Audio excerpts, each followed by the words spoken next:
Alhamdulillahirabbil alamin. Segala puja dan puji hanya milik Allah yang maha menyaksikan, maha mengetahui segala-galanya, maha mendengarkan apapun yang terucap. Dialah Allah subhanahu wa ta'ala, penguasa segala takdir.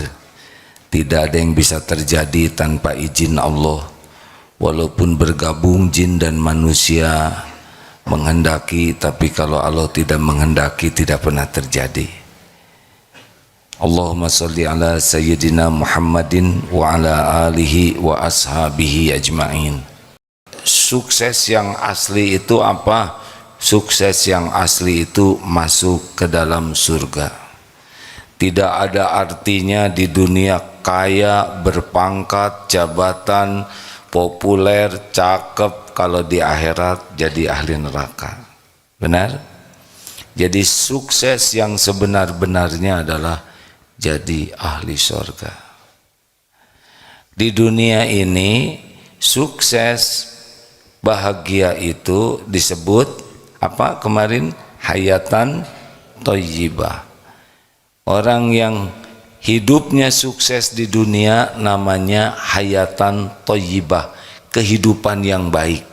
Hidupnya tenang dalam segala keadaan. Dipuji, dicaci, sehat, sakit, dihormati, difitnah, diangkat, diturunkan, tetap dia ajeg, mantep, kalem. Karena hidup ini sepenuhnya adalah hidup ini apa? Ujian. Sepenuhnya adalah ujian. Surat Al-Anbiya ayat 35. Jadi hidup ini sepenuhnya ujian. Dicaci ujian, dipuji ujian, kekayaan ujian, miskin ujian, sehat ujian, sakit ujian. Yang bahagia yang bagaimana? Yang bisa lulus ujian. Apakah dipuji pasti bahagia? Tidak. Orang yang senang dipuji manusia justru orang yang susah bahagia. Karena ingin kelihatan keren, ingin kelihatan hebat, ingin kelihatan kaya, ingin kelihatan modern, maka hidupnya capek. Nah, berikut ini bahagia di dunia apa kuncinya? Dunia akhirat apa kuncinya? Iman dan amal soleh.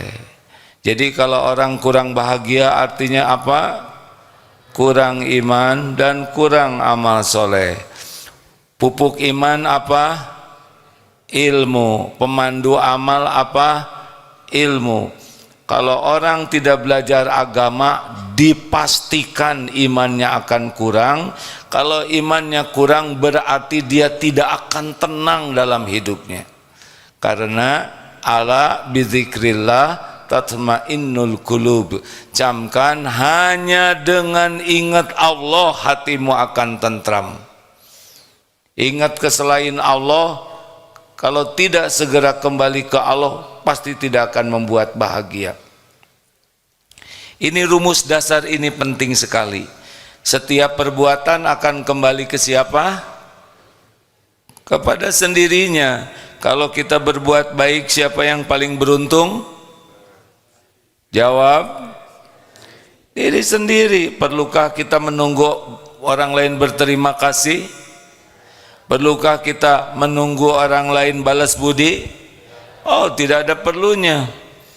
Makin kita menanti-nanti orang lain menghargai kita, makin tidak bahagia hidup ini. Ini sengaja diulang-ulang terus sampai masuk di hati kita bahwa hidup ini bukan perkara gelar, pangkat, jabatan, popularitas, bukan. Itu nanti dikasih oleh Allah sebagai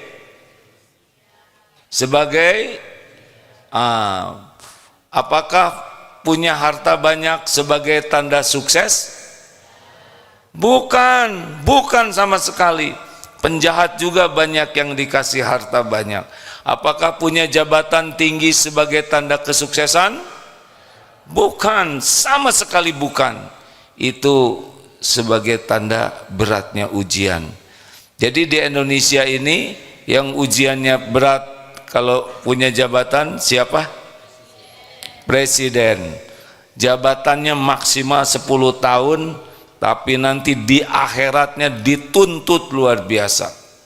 Karena 275 jutaan orang, berat. Tapi kalau takdirnya jadi, bakal jadi. Hanya harus siap nanti mempertanggungjawabkannya.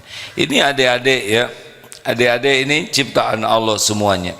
Yang paling tahu bakat adik-adik ini adalah Allah. Gimana saya ingin masa depan? Gampang, masa depan kita sepenuhnya ada dalam genggaman Allah. Jadilah anak yang soleh, solehah, disukai Allah, nanti Allah kasih yang terbaik. Karena yang paling tahu yang terbaik bagi kita adalah siapa? Allah. Kalau Allah menghendaki kita jadi sesuatu, jadi tidak? Jadi. Bukan masalah biaya. Enggak. Kalau Allah mau jadikan, jadi. Mau kuliah di mana saja, semua kampus milik Allah. Yang paling penting bagi kita adalah Allah memilihkan yang terbaik untuk kita. Benar? Siapa yang tahu yang terbaik untuk kita?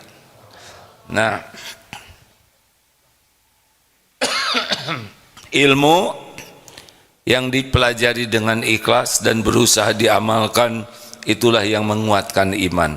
Tapi iman ini, Rasulullah bersabda di dalam hadis riwayat Imam Ahmad derajatnya hasan, la yastaqimu imanu abdin, tidaklah istiqomah iman seorang hamba.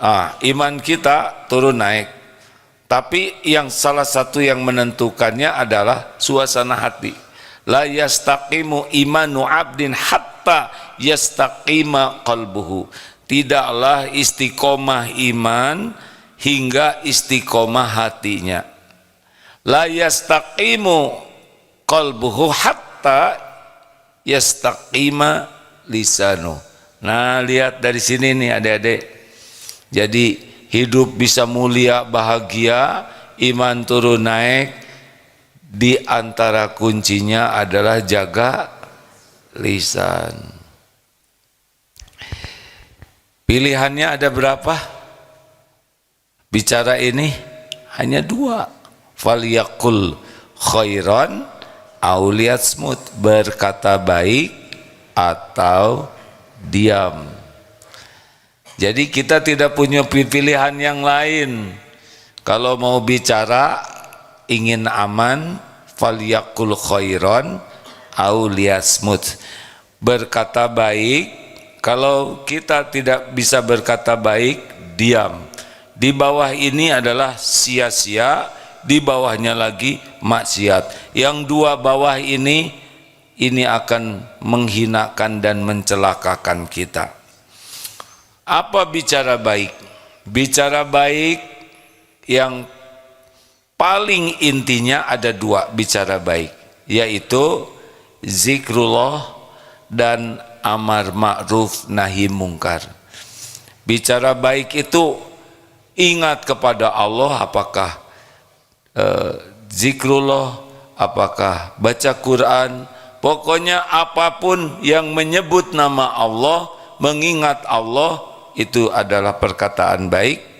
Dan yang kedua, ngajak orang menjadi baik dan mencegah orang dari perbuatan buruk. Berikut ini ada 4 ciri. Jadi kalau kita ngobrol, kita udah ketahuan levelnya level mana. Ini pengulangan, tapi mudah-mudahan santri baru bisa mendapat manfaat. Jadi ketika kita ngobrol, ini kalau diam kita tidak ketahuan. Pas ngobrol kita langsung kebuka tuh. Kayak kalau kita ngobrol tuh, nih inilah kualitas saya. Jadi bakal ketahuan pas kita ngobrol, kualitas akhlak, kualitas iman, kualitas intelektual, kualitas pribadi kita. Maka yang paling aman diam. Tapi kalau sudah bunyi, kita ini kebuka. Nah, adik-adik, ini kembali ke bab perjodohan. Kalau nanti cari calon suami, dengar saja perkataannya.